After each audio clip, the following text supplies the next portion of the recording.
नमस्कार बच्चों, हिंदी कक्षा में आपका स्वागत है। आपकी पाठ्य पुस्तक वसंत का पाठ 6 पढ़ेंगे। आज 5 हम कर चुके हैं। आज पाठ 6 भगवान के डाकिए। प्यारे बच्चों, सबसे पहले हम इसका अर्थ जानेंगे कि भगवान के डाकिए का अर्थ क्या है। इससे कवि क्या बताना चाहता है। और इसके कवि हैं रामधारी सिंह दिनकर। जैसा कि इसके नाम से ही पता चलता है, भगवान के डाकिए जो भगवान ने बनाए हैं। एक इंसान है जो हमारे लिए मनी ऑर्डर, चिट्ठी ये लेकर आता है डाकिया, वो हमने बनाया है, इंसान ने बनाया है। लेकिन कुछ डाकिए भगवान ने बनाए हैं। आज हम उन्हीं के बारे में जानेंगे रामधारी सिंह दिनकर द्वारा रचित इस कविता के माध्यम से। ये देखिए, रामधारी सिंह दिनकर, इनका जन्म हुआ था 13 सितंबर 1908 में और मृत्यु 24 अप्रैल 1974 में। स्थान सिमरिया घाट, बेगूसराय जिला, बिहार, भारत में। अब हम इनकी कविता के बारे में जानेंगे। सबसे पहले जो भगवान ने डाकिए शब्द प्रयोग किया है वो देखो, इन सब के लिए प्रयोग किया है। इसमें आपको क्या क्या नज़र आ रहा है? पक्षी, बादल, यस, और पेड़। पक्षी, बादल, पेड़, ये सब हमें इसमें नज़र आ रहा है चित्र में। ये सब भगवान के बनाए हुए डाकिए हैं जो एक संदेश एक स्थान से दूसरे स्थान पर ले जाते हैं। अब देखिए आप कैसे ले जाते हैं। थोड़ा सा आप इस चित्र को देखकर समझ जाएंगे।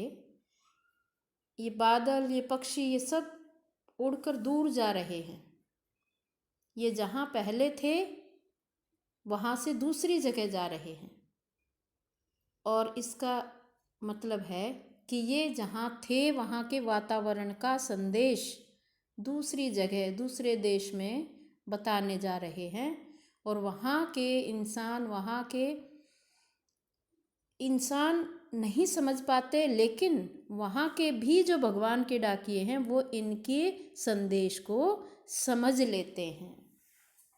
तो देखिए, रामधारी सिंह दिनकर इस कविता में हमें क्या समझाना चाहते हैं, जानिए कविता के माध्यम। पक्षी और बादल, पहले हम कविता पाठ कर लेते हैं।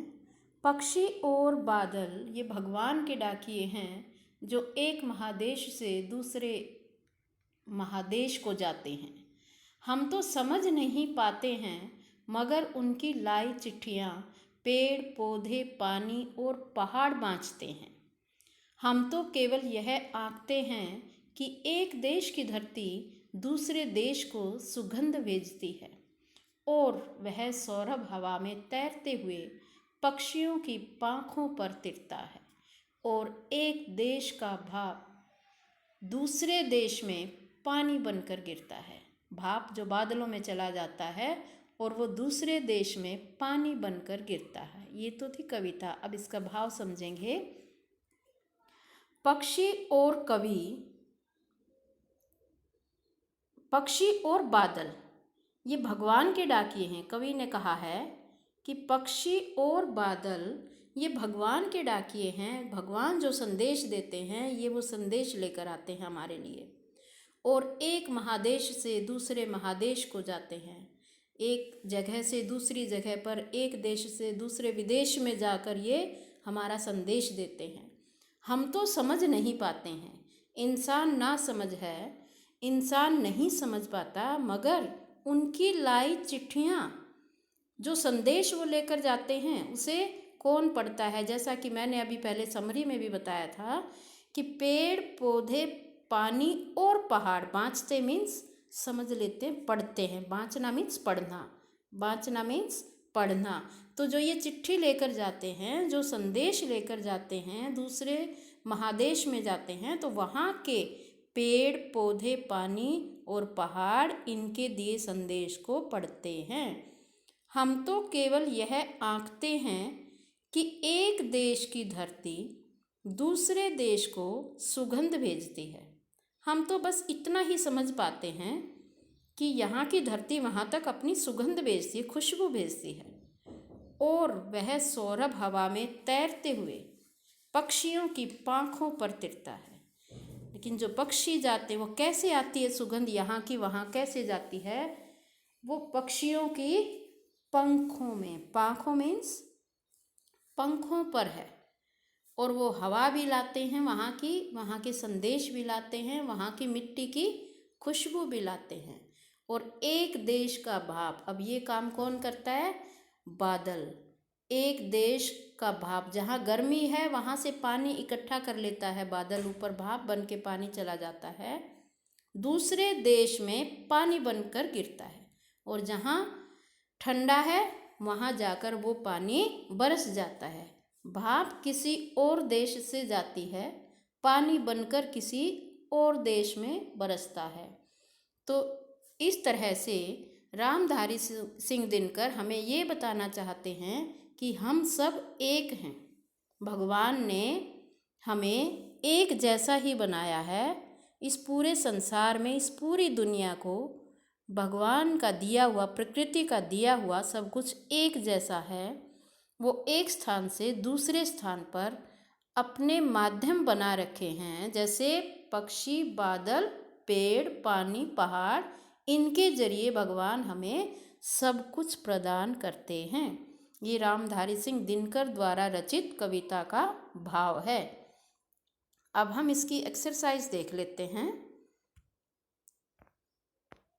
अभ्यास देखिए। पहला प्रश्न देखिए आप। कवि ने पक्षी और बादल को भगवान के डाकिए क्यों बताया है? स्पष्ट कीजिए। कवि ने पक्षी और बादल को भगवान के डाकिए इसलिए बताया है क्योंकि ये भगवान ने अपना संदेश देने के लिए बनाए हैं, और इनके संदेश को भगवान के द्वारा बनाए गए डाकिए ही समझ सकते हैं, इंसान नहीं। अगला देखिए। पक्षी और बादल द्वारा लाई गई चिट्ठियों को कौन कौन पढ़ सकते हैं?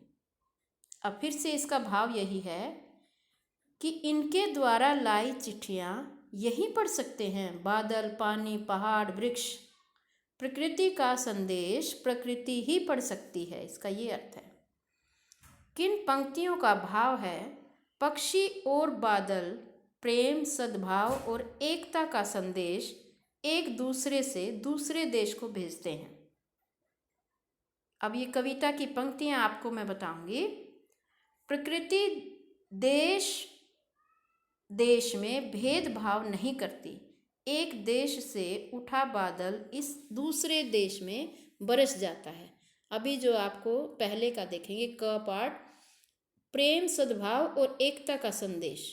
ये देखिए, जब ये संदेश लेकर जाते हैं एक स्थान से दूसरे स्थान पर, तो ये एकता का भाव है। जैसा कि मैंने अभी आपको बताया था कि ये एकता का भाव कवि बताना चाहते हैं कि पूरे संसार में भगवान के डाकिए हैं और हर जगह भगवान अपने संदेश देते हैं, हम सब एक हैं।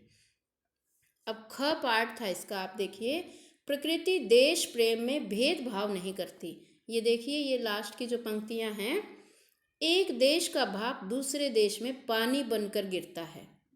इसका ये पंक्तियां इसका ये भाव क्लियर करती हैं, ये समझाती हैं कि एक जगह से भाप बनकर दूसरे देश में हमारा वो पानी बनकर बरस जाता है। आगे देखिए। एक पक्षी और बादल, प्रश्न 4 देखिए।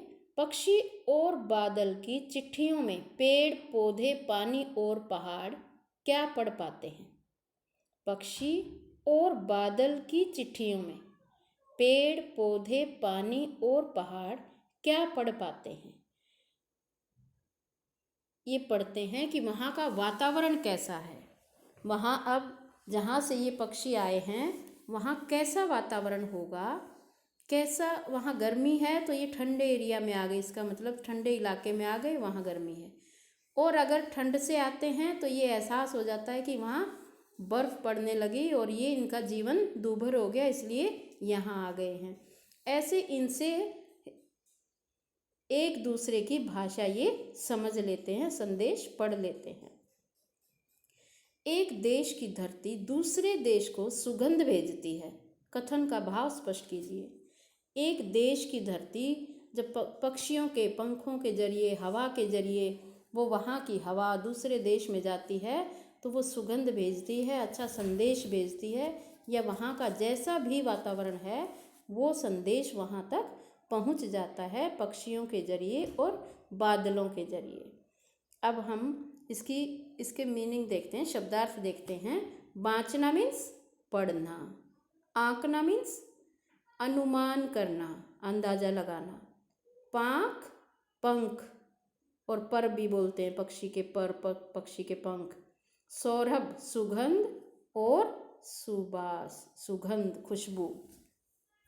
इसकी एक्सरसाइज करेंगे अभी, ये मैंने आपको समझा दी हैं। अब आप कॉपी में जो प्रश्न उत्तर लिखेंगे वो मैं आपको अभी दे देती हूँ।